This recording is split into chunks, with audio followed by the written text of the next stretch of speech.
Ben non, il n'y a pas de quiz. Mais Jean-François vous donne quand même les réponses à vos questions.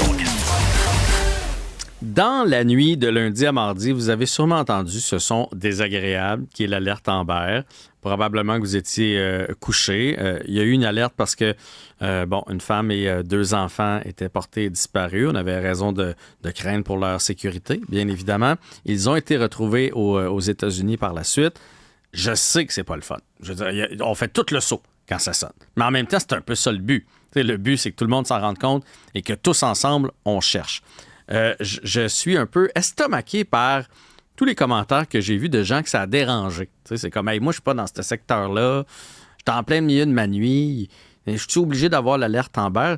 Il me semble que si c'était mon enfant, là, je serais content, en torieux, que tout le monde se mette à chercher mon enfant. On va discuter tout ça avec Mélanie Aubu, directrice générale du réseau Enfants Retour. Bonjour, Mélanie.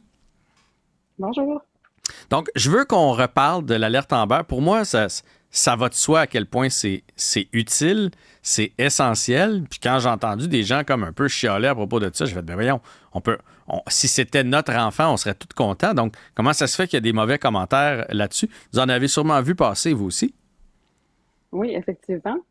En fait, je pense que c'est peut-être une mauvaise compréhension de ce qu'est l'alerte Amber qui fait en sorte que ça résulte dans ces commentaires-là. Il faut pas oublier que quand un enfant disparaît, il faut que le plus de personnes possible aient l'information concernant cet enfant-là qui est disparu pour qu'on puisse le retrouver le plus rapidement possible, sain et sauf, puis le ramener à la maison. Donc, habituellement, quand on a des cas de dispersion, on travaille avec les corps policiers, le réseau Enfants Retour et les policiers, on diffuse l'information à nos réseaux et on essaie de rejoindre le plus de personnes possible avec l'information.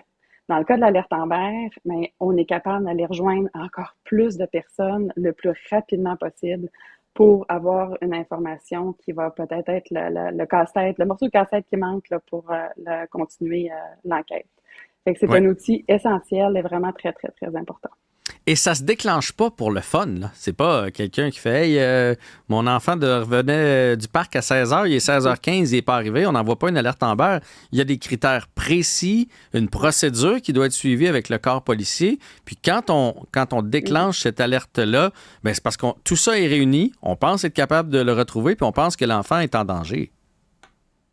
Oui, effectivement, il y a des critères. Puis juste pour vous laisser, vous donner un petit aperçu, là, il y a 6181 cas de dispersion qui ont été recensés par la GRC l'année passée en 2023. Bien, sur ces cas-là, il y a eu 10 alertes Amber au Canada, dont 3 au Québec. Donc, c'est pas tous les cas, loin de là. Loin de là. Il faut vraiment que les critères soient respectés.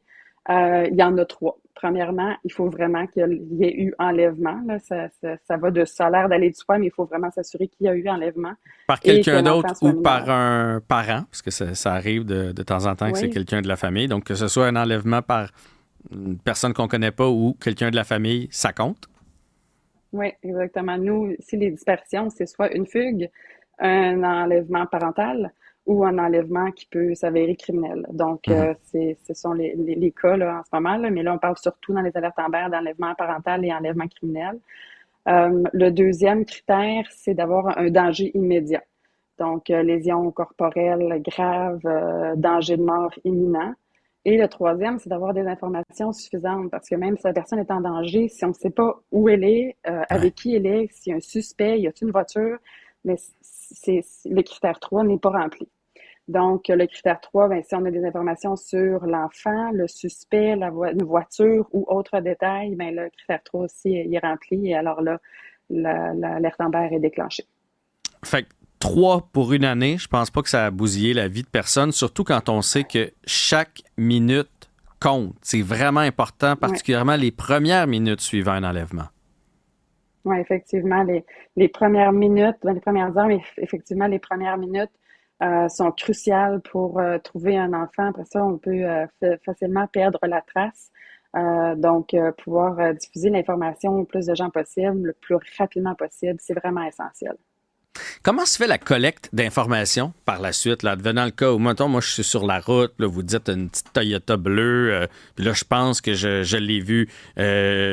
J'appelle mon corps policier, puis c'est eux autres qui filtrent, parce qu'il doit avoir tout... Il doit avoir de bonnes informations, puis il doit avoir un paquet de monde qui pense peut-être savoir quelque chose là-dessus. Là. On connaît le monde et le monde. Là. Il doit y en avoir plein qui jouent au détective. Fait que qui filtre? Combien d'appels vous pouvez recevoir suite à une alerte Amber? Comment ça se passe?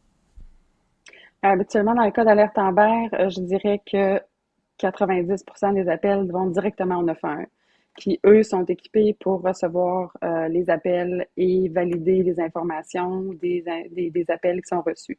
Nous, si on reçoit des appels, le réseau Enfants Retour, on les dirige directement vers le 911, étant donné que c'est une situation qui est vraiment très, très urgente. Fait que c'est un peu ça le déroulement des choses. Après ça, il y a enquête pour valider les informations reçues.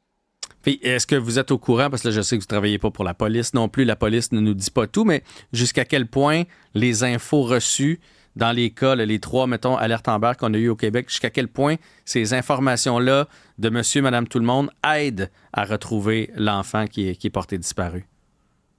Oui, ça, c'est difficile à dire de mon côté, mais je peux dire que dans des cas autres que des alertes Amber, c'est par nos diffusions d'informations, par les médias sociaux qui font en sorte souvent que c'est quelqu'un qui voit un jeune ou un suspect et qui avertit la police ou nous.